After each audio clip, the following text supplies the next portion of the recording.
Halo guys, di video kali ini saya mau jelasin ke kamu. Bagi kamu yang sudah tonton video-video sebelumnya, kamu sudah tahu bahwa kalau misalkan kamu pilih Antam antara yang baru dan yang lama, pasti kamu pilihnya yang lama karena lebih kecil antara jual dan belinya. Tapi ternyata Antam lama ini ada dua versi ya guys.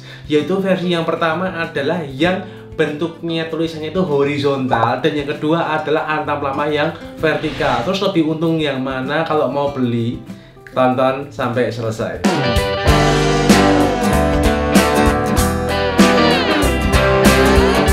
Tolong bantu saya dengan tekan tombol like dan berikan komen untuk tanda dukungan kamu untuk channel ini agar terus berkembang, sehingga semakin banyak teman-teman yang terbantu dengan channel ini. Terima kasih banyak ya. Bagi kamu yang belum subscribe dan bunyikan loncengnya, langsung subscribe dan bunyikan loncengnya sekarang. Karena saya tuh tidak selalu upload tuh video kayak gini. Saya terkadang itu buat harus update. Caranya klik di komunitas atau community itu di tabnya. Klik aja, dimana saya akan update menurut grafik analisis pergerakan harga emasnya ini range-nya di berapa akan kemana. Saya itu memberi info itu di sales update ya. Jadi bagi kamu yang belum subscribe dan bunyikan loncengnya, langsung subscribe dan bunyikan loncengnya. Jadi misalkan kamu cari Antam yang edisi lama ini, kamu harus ke toko emas ya guys. Kenapa? Kalau kamu carinya di gerai Antamnya, kamu nggak akan nemu yang edisi lama, karena yang edisi lama ini sudah discontinue, alias si gerai Antamnya sudah buatnya itu yang edisi baru semua. Kalau kamu sudah tonton video saya sebelumnya, kamu akan milih yang edisi lama. Jadi kamu kalau beli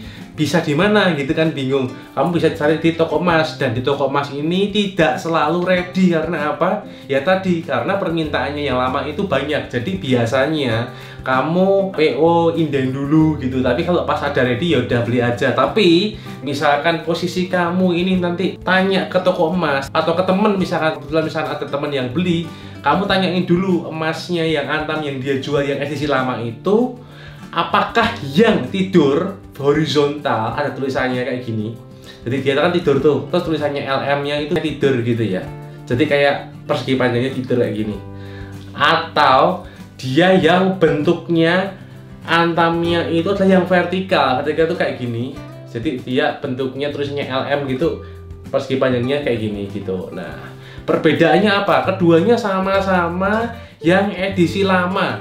Jadi misalkan kalau suruh milih ya pilihlah, kalau ada nih ya, kalau ready loh ya, kalau ready keduanya ya, kamu pilihlah yang horizontal guys. Kenapa? Karena yang horizontal itu spreadnya atau potongan antara jual dan belinya itu lebih rendah dibandingkan yang vertikal guys. Tapi misalkan kamu adanya ya udah vertikal, misalkan pas emas murah banget adanya cuma vertikal, ya udah nggak apa-apa, beli aja. Karena walaupun yang vertikal edisi lama itu masih lebih murah potongan jual dan belinya dibanding dengan Antam yang edisi baru guys. Jadi di video ini saya menjelaskan kalau kamu memang pengen carinya tuh yang Antam gitu ya. Jadi sebenarnya tidak harus selalu mereknya Antam, karena emas batangan ini ada banyak mereknya, dimana selalu saya rekomendasikan di video-video saya sebelumnya. Kamu bisa tonton di sana itu tipsnya supaya kamu untungnya maksimal itu cari yang mereknya antara jual dan belinya itu paling rendah. Nah,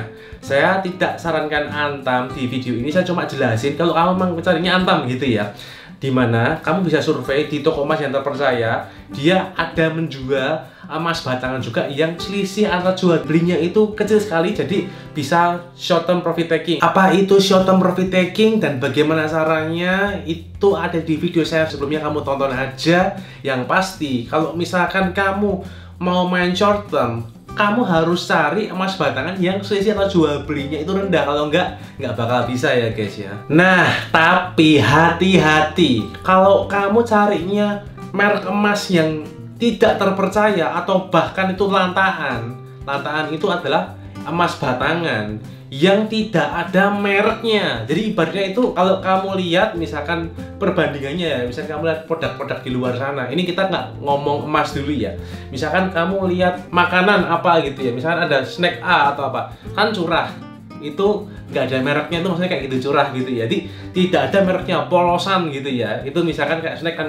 biar kamu tuh ada gambaran maksudnya lantaan tuh kayak apa, nggak ada merek tuh kayak gitu. Jadi kayak makanan curah gitu ya, atau sabun curah, yaitu mereka harganya murah karena nggak ada mereknya. Kalau misalkan kamu ini belinya emas nggak ada mereknya, ya memang kalau misalkan kamu belinya yang emas lantaan ini, yang emas nggak ada mereknya, itu jual dan belinya rendah tapi tidak terpercaya. Kenapa saya bilang tidak terpercaya? Karena begini, misalkan kamu nih suatu saat beli ke toko emas ditawarin, oh kamu mending belinya ini aja yang lantaan karena jual dan belinya rendah gitu ya, misalkan sih penjualnya bilang gitu. Tunggu dulu, hati-hati, karena apa? Kamu nggak tahu ini tingkat keasliannya seperti apa, karena dia tanpa merek, tidak ada yang menjamin kamu keasliannya. Contoh, kamu misalkan hari ini membeli emas lantaan di toko A gitu ya, misalkan ya, dimana misalkan kamu butuh uang 6 bulan lagi, kamu jual si emas lantaan nanti ke toko A yang kamu beli. Bisa jadi toko A itu tidak mau membeli karena dia menganggap itu bukan barangmu ya guys. Itu sangat bahaya sekali, karena ya ibaratnya kamu membeli sebuah barang tanpa merek untuk emas batangan yang tidak ada jaminannya, dibandingkan dengan kamu nemu misalkan, oh ini ternyata ada emas batangan yang harganya itu antara jual dan belinya rendah, tapi dia juga terpercaya. Artinya terpercaya apa? Ada mereknya, walaupun ada mereknya terpercaya, tapi dia potongan antara jual dan belinya itu rendah. Nah kalau ada mereknya, misalkan merek B gitu ya, ketika kamu beli dengan merek B, misalkan merek B ini adalah di toko emas yang terpercaya, artinya si toko B ini memberi emas batangan merek B itu, si merek B ini dijamin oleh toko itu gitu. Jadi invoice yang keluar dari toko itu menjamin bahwa keaslian sertifikat dari emas batangan yang si B ini tadi. Jadi kamu ada jaminannya, kamu nggak usah khawatir. Misalkan kamu mau jualnya ke teman, ke toko itu tadi, tidak masalah. Kalau kamu masih ada yang bingung, misalkan, oh takutnya nanti toko B nanti tutup, terus aku nggak bisa jual lagi, itu adalah pemikiran yang salah. Karena kalau misalkan yang namanya emas itu bisa dijual dimanapun, digadein juga bisa kok, jual ke teman bisa, asal apa tadi, beli di tempat yang terpercaya, jadi ada sertifikatnya, itu benar-benar asli ya guys. Jadi jangan terkecoh dengan emas yang potongan jual dan belinya rendah tapi tidak terpercaya, hati-hati guys. Misal ada yang terus tanya, bro kalau beli lantaan nggak apa-apa kan, bisa dicek dulu keasliannya. Oke, jawabannya adalah tidak semua orang pembeli emas itu punya timbangannya guys. Jadi contoh, tidak semua orang itu mau beli timbangan dulu untuk buat nimbang emasnya, untuk ngecek kadar emasnya, beli alatnya, baru beli emas batangan. Nggak semua orang kayak gitu. Jadi intinya mereka belinya itu yang terpercaya, udah selesai. Jadi ada sertifikatnya terpercaya, ya udah. Makanya saya bilang di video-video saya sebelumnya, intinya beli sertifikat yang harganya mendekati real value-nya. Oke, terus misalkan ada orang yang bilang tadi masalah timbangan-timbangan, bilang, bro, ya nggak apa-apa, tokonya yang jualan lantaan tadi kan masih mau nerima, dia punya timbangannya. Oke, misalkan dia mau nerima, tapi kalau tiba-tiba dia nggak mau nerima, gimana? Ya kalau kamu punya timbangannya ya nggak apa-apa. Misalkan kamu bisa nimbang untuk kadar emas keasliannya, nggak apa-apa, kamu beli aja. Tapi kan ketika misalkan nanti kamu jual nggak ke toko emasnya itu, misalkan di toko emas tadi ternyata tidak mau menghargai dengan harga yang bagus, kamu kan otomatis kan cari pembeli lain kan, nggak mungkin kamu pasti harus jual ke toko itu. Misalkan kamu bisa tawarin ke temen kamu dengan harga yang lebih bagus, karena kalau kamu ke toko itu kan sama aja sebenarnya itu ada selisih, karena si toko itu ambil profit, yaitu si toko tadi akan ambil lebih murah, akan dijual lebih mahal ke pembeli selanjutnya, dia ambil profit. Tapi kalau kamu jual ke temen langsung, ke pembeli langsung tanpa toko atau tanpa perantara, kamu bisa lebih untung sebenarnya. Cuman si pembelimu tadi, kalau misalkan kamu jual ke temen atau ke saudara atau ke orang yang mau beli, dia itu ya belum tentu punya timbangannya guys. Jadi mereka itu patokannya apa? Sertifikatnya, sertifikat dari toko emas yang terpercaya. Jadi ibaratnya ada yang menjamin siapa? Toko emas yang terpercaya tadi gitu. Jadi emas yang tanpa merek atau tanpa sertifikat itu bukan hanya keasliannya saja yang diragukan, tapi kadarnya. Apakah sesuai dengan standar yang diperjualbelikan atau tidak? Kalau kadarnya tidak sesuai, ya selisihnya juga banyak ya. Kalau misalkan tokonya tidak terpercaya dan ada misalnya selisih kadarnya berapa persen gitu, ya itu selisihnya tetap emas, jadi selisihnya juga lumayan. Jadi Antam edisi lama yang horizontal atau tidur itu spreadnya atau selisih potongan jual dan belinya lebih rendah dibandingin dengan yang Antam edisi lama tapi vertikal, karena harga si emas Antam yang horizontal ini dia lebih murah per gramnya dan lebih mendekati real value-nya. Nah, itu sama-sama Antam lama aja, antara yang horizontal dan vertikal bisa buat kamu lebih untung jika pilihnya yang horizontal ya guys. Saya ulangi, di video ini saya bukan merekomendasikan Anda membeli emas batangan merek Antam. Jadi tetap pada rekomendasi saya seperti di video-video sebelumnya, yang namanya investasi emas itu tidak perlu fanatik dengan mereknya atau edisinya, tapi yang dilihat adalah kembali ke tujuan utamanya, yaitu investasi. Sehingga yang dilihat adalah pilih merek yang selisih antara jual dan belinya itu paling ringan, sehingga itu yang membuat kamu lebih untung. Jadi pilih yang paling menguntungkan, itu caranya pilih antara selisih jual dan belinya paling rendah. Nah, kalau ada yang tanya kenapa kok edisi lama si Antam yang tidur atau yang edisi lama yang horizontal ini bisa lebih murah per gramnya dan spreadnya lebih kecil dibandingin Antam lama tapi yang vertikal.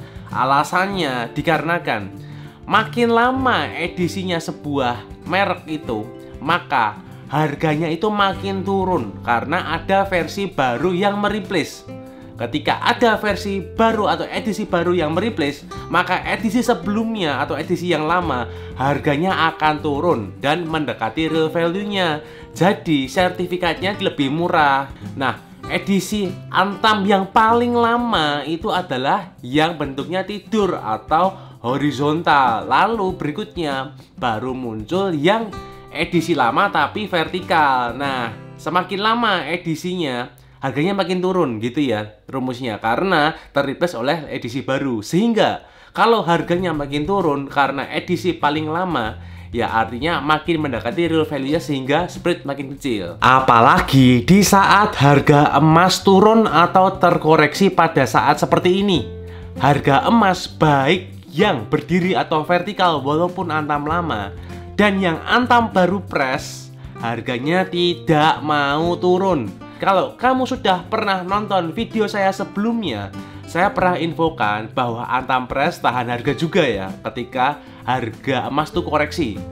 Walaupun emas turun, tapi Antam press tidak mau turun, jadi tetap tahan harga. Nah, mengapa hal itu terjadi? Karena itu adalah saatnya mereka profit taking, yaitu ketika demand kuat atau banyak orang yang mau beli emas karena harga terkoreksi dan harganya ya ditahan gitu. Hal itu dikarenakan demand-nya tidak seimbang, yaitu banyak orang yang mau membeli emas daripada menjual emasnya, sehingga mereka jual di harga atas atau tahan harga. Itulah yang kamu temui jika misalkan kamu lihat, oh harga emas turun, tapi ketika kamu mau beli emasnya, kok harganya ini tetap mahal. Hal itu dikarenakan si Antamnya tadi itu tahan harga guys, yaitu Antam press dan Antam yang vertikal. Jadi carilah Antam yang horizontal kalau misalkan kamu pengennya memang Antam ya. Kita ngomongnya kalau posisinya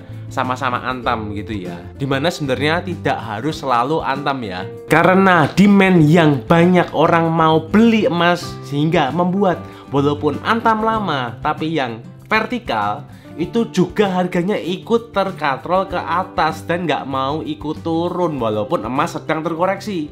Jadi otomatis sebenarnya kalau mau menyarankan produk-produk yang spreadnya tinggi itu cenderung profit taking ketika harga emas terkoreksi atau turun. Apalagi saat ini rupiahnya sedang kuat-kuatnya, dimana saya pernah bahas di video sebelumnya, saya bilang rupiah akan menguat akibat salah satunya adalah Omnibus Law. Jadi ketika sebuah produk selisih antara jual dan belinya tinggi, artinya dia akan ambil profit lebih banyak ketika harga emas sedang turun. tapi dia tahan harga jual tetap di atas. Hal itu dilakukan karena dia memaksimalkan profit taking. Hal itu dikarenakan ketika harga emas turun, banyak orang pada beli, demand-nya tidak seimbang, lebih banyak orang yang beli dibandingkan yang jual. Ya, jadi mereka tetap tahan harga di atas. Oke, selanjutnya prediksi harga emas per tanggal 18 November 2020. Jadi, pembukaan emas pada tanggal 17 November 2020 di angka 1.887 US dollar per troy ounce. Kemudian, emas mencapai titik terendah di 1.876 US dollar per troy ounce. Dan penutupannya pada tanggal 17 November 2020 di angka 1.880 US dollar per troy ounce.